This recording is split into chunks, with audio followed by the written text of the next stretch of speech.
Good day everyone! Hello guys! Kamusta kayo? Sana nasa maayos kayong kalagayan sa mga oras na to. And kung ako yung tatanungin nyo, okay naman ako guys. At ito pala for today's video, ang i-share ko sa inyo itong aking mga Thailand varieties ng aglonema. Mga imported aglonemas na dati mga rare.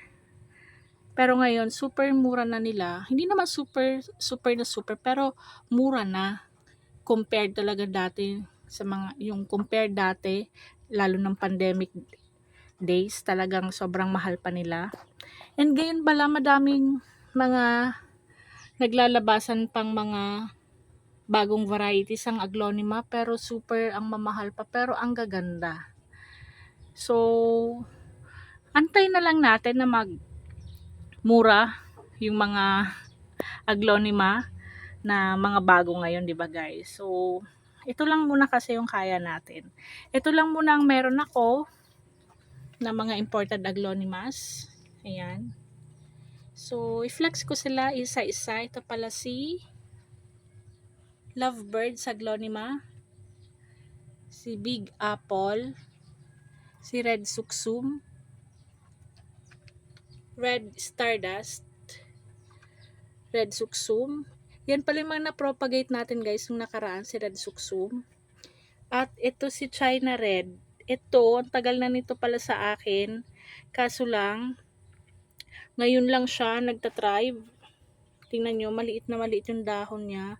Buti na lang nabuhay siya. Kasi kapag ganito mga varieties, ang napansin ko kasi sa kanila, madali silang kapitan ng fungus. Ayan, yun ang nangyari sa mother plant niya. Buti may natira pa, may na-propagate ako. And yan na. Ganyan na siya.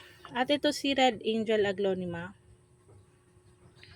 Si Red Elegance. Ayan. So, may pumalit na sa peso ni Red Elegance. Itong si Tricolor aglonema. Ayan. Kasi siya yung pinakamahal as of today. At ito pala si Red Suksum, Pink Katrina, si Lovebirds, Pink Gilly, si Red Hongyan, Red Stardust, at si Suksum, Red Suksum Jaipong. Pag nag-mutate na yan guys, magre-red din yan. Kaya antay na lang natin. At si, sino ba ito?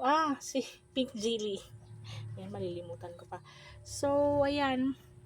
Si Tricolor guys, yung pinaka-latest kong na-purchase. Kasi, nung nagpunta kami ni husband do sa garden, yan yung, nag-birthday kasi siya kahapon. So, sabi niya, saan namin gustong pumunta, kasi kahapon din kami nakapag-celebrate kasi may work siya, and nung hapon may mga bisita din, yung mga relatives lang naman namin. So eto, andito to sa may harap ng bahay namin, and natutuwa ako kasi ang dami naman naka-appreciate. Sabi daw ang gaganda naman daw ng mga halaman ko. Yung mga relatives ko lang naman. Ayan. So ayan, kaya nabili ko si Tricolor aglonema kahit medyo mahal. Yun na yung ano niya, parang yung present ni hubby. Imbes ako magbigay ng gift, ito, ako yung merong gift. Ito si Tricolor, di ba? Okay na yan. So, ito kasi si Red Elegance, nagkaroon siya ng brown spot. And di ko rin alam kung bakit. Alam niyo yung ginagawa naman natin yung lahat, hindi natin sila ino-overwater, yung proper care binibigay naman natin, pero minsan talaga bakit meron pa ding brown spot. So gugupitin ko na siguro siya, kahit masakit talaga sa loob ko kasi papangit siya, pero mas pangit kung may brown spot. And kung napapansin nyo pala, wala dito si super white aglonema ko. Ayan, i-share ko na lang sa inyo sa next video ko kung ano nangyari kay super white aglonema. Ayan. So, magpapasalamat pala ako guys sa mga new subscriber ko. Thank you so much. And yung hindi pa pala nakapag-subscribe, please subscribe, like, comment, and share po. Ayan. Kung may nakakapanood ng mas expert sa mga ID nila. Baka may mali akong ID, please paki-comment naman po. Kasi nagbe-base lang din naman ako sa sinasabi ni seller, pero minsan sa seller baka hindi rin alam kasi syempre gusto ko kapag nagbigay ako ng ID tama kasi kapag binigay ni seller ito yung ID sinesearch ko pa sa Google pero minsan hindi rin nagtutugma.